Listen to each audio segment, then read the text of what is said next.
What this decision means is that if the membership of the court changes, or if one member of the majority were to change his or her mind, suddenly the meaning of the 14th Amendment would change.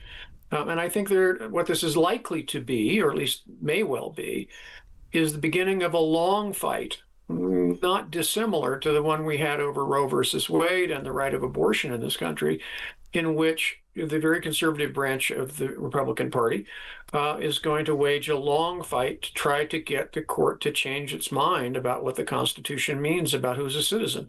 The US Supreme Court has struck down President Trump's executive order ending automatic US citizenship for any baby born in the country. The 150-year-old precedent was upheld in a 6-3 decision and marks another major setback for President Trump's immigration agenda.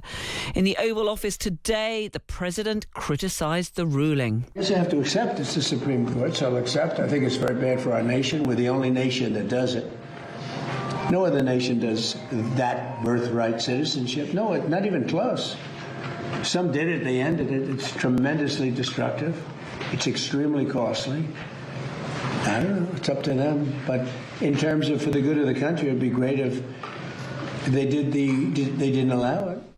Well, let's talk to Frank Bowman, who's a law professor, former federal and state prosecutor, also author of High Crimes and Misdemeanors, A History of Impeachment for the Age of Trump.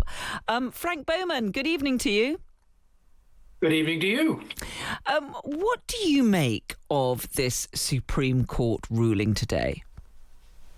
On the one hand, I think it's quite surprising that there was as large a divide between the justices as there was.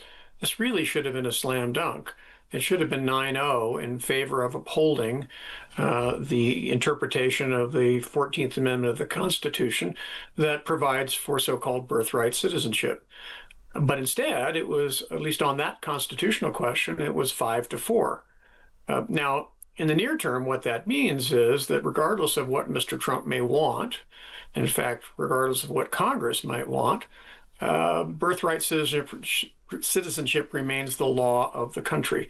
And that means that with a very few exceptions, people who are born in this country automatically become citizens, regardless of the citizenship or immigration status of their parents.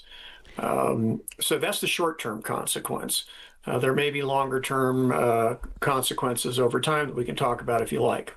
Yeah, I mean, the point about this birthright citizenship may not be a familiar phrase to some people listening here in the UK, but basically this says that anyone born in the United States has the right to citizenship. And that is a historic right, isn't it? I mean, it's in the founding documents of America.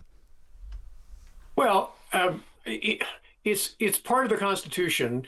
When Americans at least talk about the founding documents, it can be a little confusing because we're often talking about the version of the Constitution that was originally passed in 1787 and ratified in 1788. But of course, there's a procedure for amending the Constitution, and there were a number of terribly important amendments to the Constitution following the American Civil War. The 13th that abolished slavery, the 14th that did a bunch of things, including creating this right of birthright citizenship. One thing that should be emphasized, by the way, when President Trump just said in the clip you ran that nobody else does this, meaning to say no other countries have birthright citizenship, he's just wrong. Some 30 plus other countries have variations of birthright citizenship. But be that as it may, that was the standard that was created by the language of the 14th Amendment following the Civil War. And in about 10, 15 years later, the United States Supreme Court addressed the question of whether or not the language of the 14th Amendment essentially meant what it said. And in a case called Wong Kim Ark, they decided, yes, it means exactly what it says. And that in that case, for example, a Chinese national, a couple of Chinese nationals who were legally present in the country had a child. Later on, that child was denied reentry into the country when he left and wanted to come back. And he said, wait a minute, I'm a citizen. I was born here. And the Supreme Court said, yes, if you were born here, you're a citizen.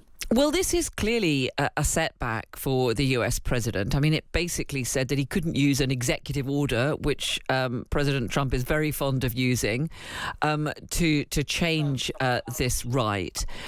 And it is perhaps surprising and perhaps added to his irritation, in particular, because, I mean, the Supreme Court is a pretty political body in many ways, isn't it? And many of those people on it were appointed by Trump himself. Well, at least lawyers of my generation, a somewhat older one, would like to have thought for many years that the Supreme Court was not, at least predominantly, a political entity. It's always had, of course, some elements of politics to it. But I'm afraid what we're seeing right now is that this iteration of the Supreme Court, with a basically 6-3 Republican appointed majority, has become extraordinarily political. And I think it was in recognition of that, in my view, sad reality, that Trump perhaps thought if he simply declared that the Constitution meant something different than the Supreme Court had previously said it did, that maybe they would go along with him, that these 6 members of the majority would go along with him.